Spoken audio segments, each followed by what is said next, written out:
Assalamu alaikum wa rahmatullahi wa barakatuh. We are back again. Thank you so much for joining us. Now we shift to the poster sessions. But before starting, I'd like, on behalf of the Applied Linguistics Research Lab, to welcome you all in room 4 for our first international symposium on applied linguistics research. And just a couple of instructions for the housekeeping. Please make sure you keep your cameras off, your mics mute. In case you have any questions, this poster session is 15 minutes. So we'll devote 5 minutes for questions and answers. So add your questions on the chat, not on the chat, on the questions and answers area. Now, welcome, please join me and welcome Dr. Emin Mzoughi, Chakra University, Saudi Arabia. The poster is under the title Sociolinguistics of Literature, Non-Standard English in Samuel Selvin, The Lonely Londoners. Please, the stage is yours, Dr. Emin. Okay, hi everyone. Is my voice clear, first of all? Yes. Okay, so thank you for introducing me as such. As you said, I'm Dr. Iman Mzoughi, but there is a slight change in my affiliation. Originally, I'm from Tunisia, and I work as an assistant professor at the Faculty of Human and Social Sciences, University of Tunis. But I'm on secondment to the Faculty of Sciences and Arts of Sager, Chakra University. And I am really glad to be with you today. And I would like to thank all the organizers for this neat organization and for coming to my questions gladly whenever I asked any question. Without further ado, I would like from the audience to pay attention to this picture, which represents the famous game of Whack-A-Mole. Okay, and I would like to draw on this metaphor and explain that this game, okay, and I hope you are familiar with, it has entered the language as a metaphorical term for something that keeps popping up no matter how many times one tries to get rid of it, okay? And you may wonder, why did I choose this metaphor? The answer is that the topic of my poster is to walk tradition and rigid classifications of disciplines toward an interdisciplinary cooperative academic ecosystem. Okay, are you following? Yes. Yeah, is my picture clear? Yes. Okay, great. So in other words, interdisciplinarity turns its back on traditional academic knowledge production, valuing different bodies of knowledge. It means that I'm like a literature teacher, but I can dare to write something about the the link between sociolinguistics and literature. Okay, so here we may go for a merger of disciplines in order to come up with novel and original findings. Okay, so this is actually the poster's endeavor to transgress boundaries between literature and linguistics. Okay, so here I come to the aim of my poster. Well, the potential of this interdisciplinary collaboration between literature and sociolinguistics can be fully realized only when, number one, when the standards for evaluating representation of non-standard language in literature are set and met. Two, when limits to the use of non-standard language in literary texts are delineated. And three, the use of non-standard English in literature is valued. You may wonder, first of all, what is sociolinguistics? Sociolinguistics, it is the study of how social norms and the social context affect language use. And this is reflected when Prince Philip, husband of Queen Elizabeth, says, I include Pidgin English, even though I'm referred to in that splendid language as fella, belong, Mrs. Queen. Even Prince Philip admits that he uses this language, which is a dialect. Pidgin is like a kind of dialect because often in history, the speaker of mutually unintelligible languages have been brought into contact under a specific socio-economic and political condition, and they developed a language in order to communicate together. And Mrs. Chairwoman says that I have still 5 minutes. So Selvin, the writer of The Lonely Londoners, is my pioneering text in showing that language has an army and a navy. It means what? It means like Caribbean immigrants who leave to London to live there, okay? They may find difficulties when they talk with Londoners or with English people. So they opt for a language that would facilitate communication with the English people, okay? Selvin novel is narrated by means of a stream of consciousness technique, and this actually is his tool toward valuing non-standard language within a literary text. Why is he doing this? He wants to accentuate the use of the vernacular, that is the everyday language, i.e. he uses a kind of free indirect discourse. It is also similar to dialogized speech. And critic Murdoch says that the aim of this communication is purely self-referential and it articulates the other in a very ambiguous and unresolved way. And we are trying to like build bridges between the Caribbean characters and the English characters. To conclude, Caribbean linguistic codes in mainstream British society retain two important functions. In group communication, these codes, meaning the Pidgin, the Creole, all the other like linguistic variety like To, Ki, Pisan, okay, they constitute an additional ethnic we code.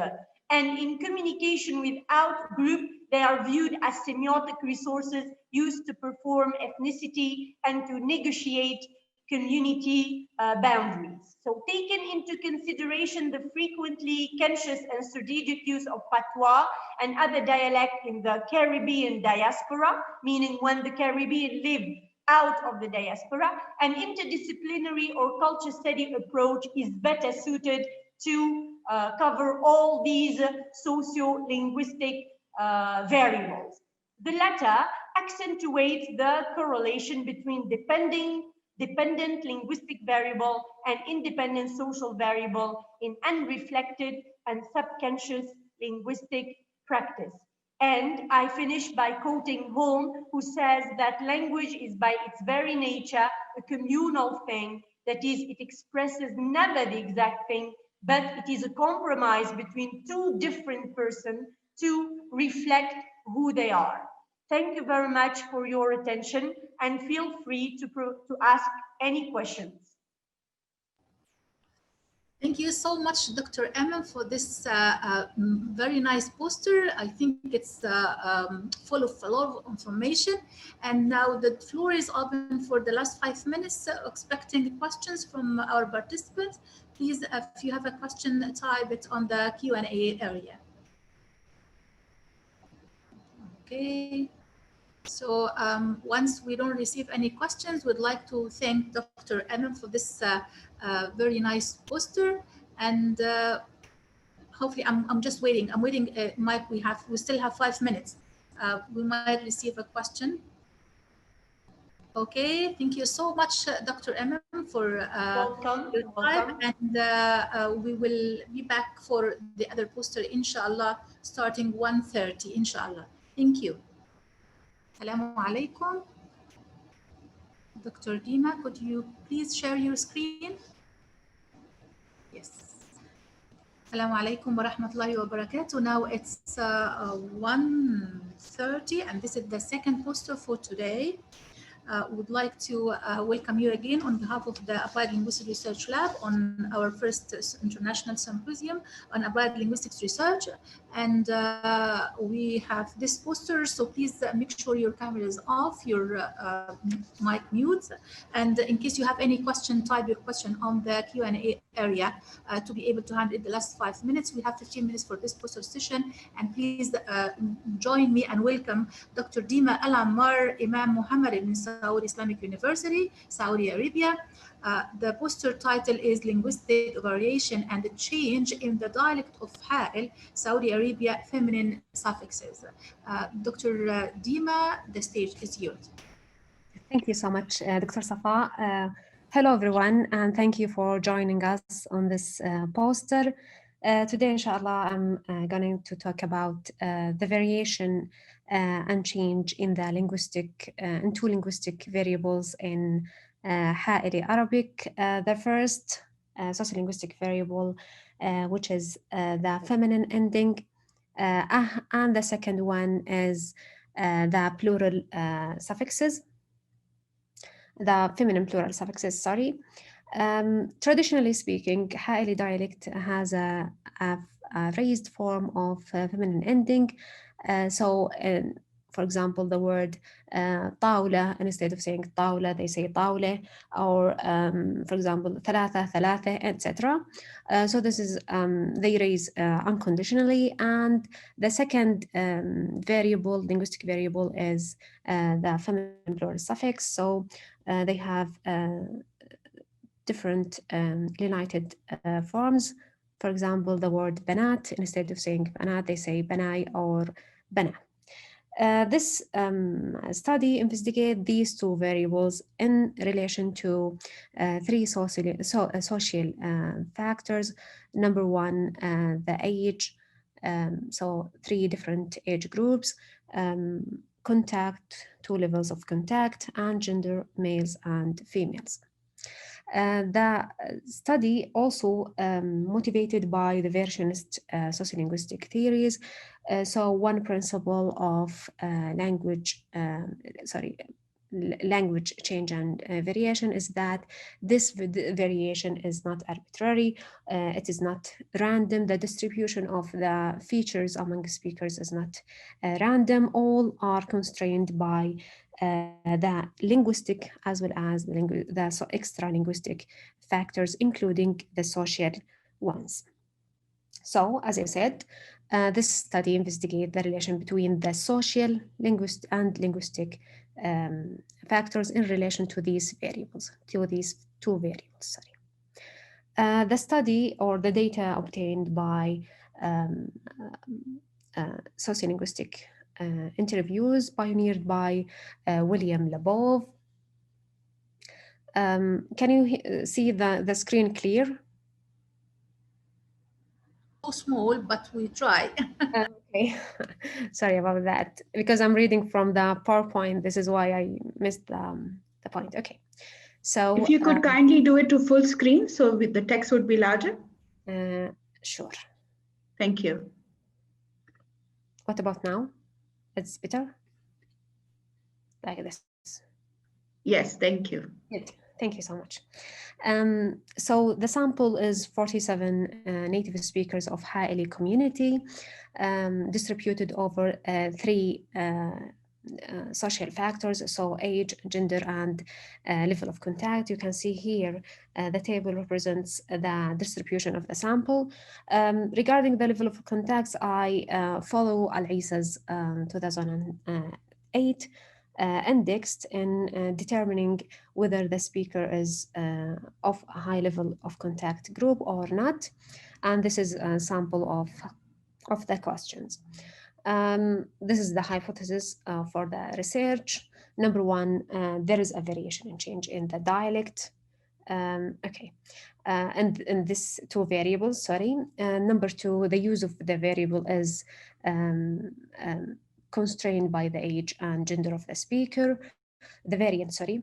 Number 3, the density of contact affect the use of the variants. Moving to the first variable, which is the feminine ending, as you can see in the sorry, in the table, just to help you understand these chunk of numbers, we can see here that this is the variables or the factors that Arbroll, the statistical software, returned them as significant. The blue values represent the values, that represents the environments that favor the lowered variant, which is the innovative form. The black ones represents the environments that disfavor the lowered form and favor the raised one. This number or this value, R square value, represents the proportion of variation that that the model explains. And you can see here that the preceding sound or the linguistic factor that affects the raising is a bit arbitrary, which means that based on the literature, sound favors or motivate raising, but here in Ha'ili dialect, it favors lowering or motivates lowering. The same is true for emphatics. This means that the change in terms of the linguistic variable or linguistic factor is a kind of just sudden replacement of the this variable. So replacing the raised variable with variant with the lowered one. And this is also can be considered as a change from above, where the speakers, or sorry, the Ha'ili speakers aware of the markedness of this feature. Regarding age groups and gender and level of contact, as expected, young speakers are the leaders in using the innovative lowered form. Moving to the plural suffixes, the term or the traditional dialect in Ha'il use the lenited forms, which is, as I said before, or ya, so banat, banah, or banai. The process of lenition, as defined by Trask, any phonological change in which segmental becomes less consonant-like than previously.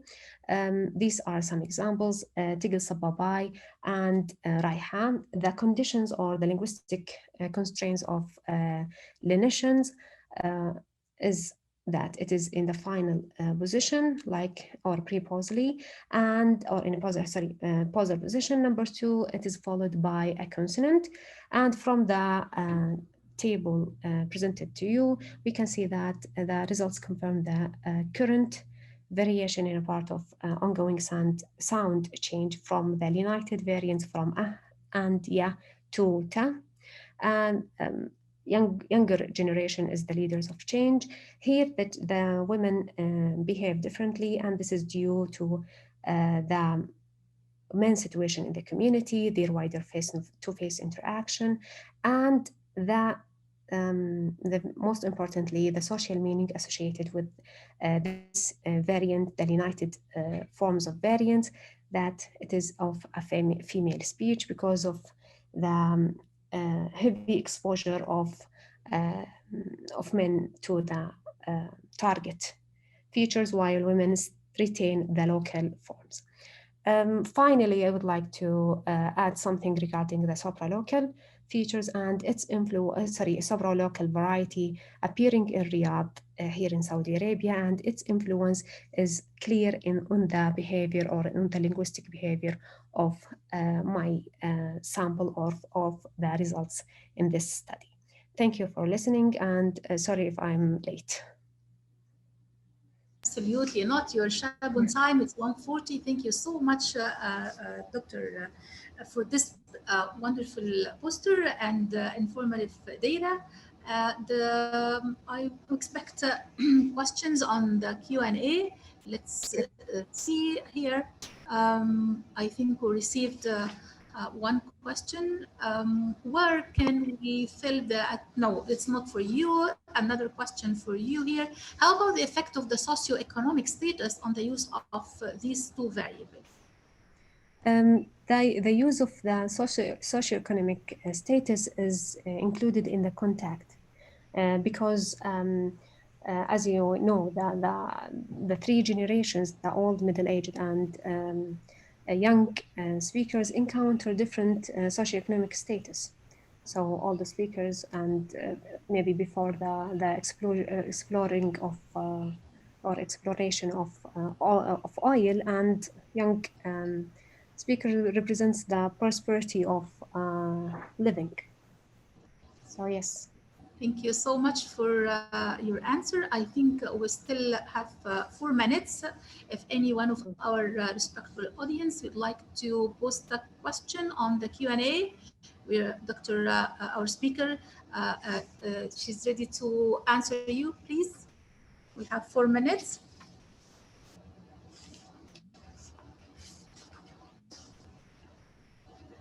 Means that the poster was very clear. Thank you so much, Dr. Safa. Really, it's a very nice area because we keep asking, I keep even teaching sociolinguistics, and I ask my students to conduct a small field study trying this. We got another question. What is the difference between Najdi Arabic and Hali Arabic?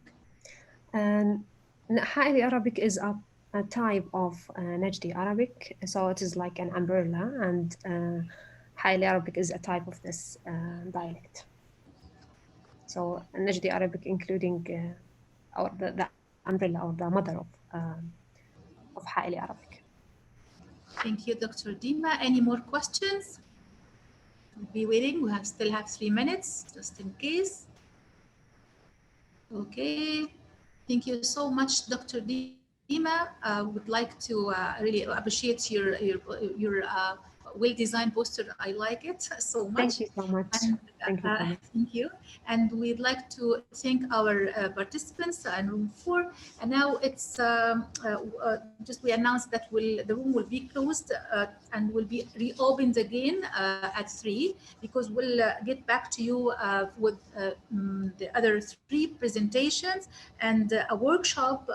The first presentation in the second part of today will start 3:30 sharp, inshallah, but the room will open at 3. And then you will have the workshop. So we'll be keep working till 8, inshallah. Bear with us. It's really our pleasure. And again, on behalf of the Applied Linguistic Research Lab, we welcome all of you and we thank you for your time. And hopefully you are enjoying the day, because we are enjoying having you with us. Thank you so much. And assalamu alaikum wa rahmatullahi wa barakatuh. Thank you so much, Dr. Safa. And for Layla's question, yes, Hali is a part of Najdi or Northern Najdi Arabic, yes. Thank you so much. Thank you so much. Thank you, Dr. Dima. Thank you for your contribution. Thank you so much. Thank you all. Assalamu alaikum. Get back to you. The room open by 3, inshallah, and start our first presentation at 3:30.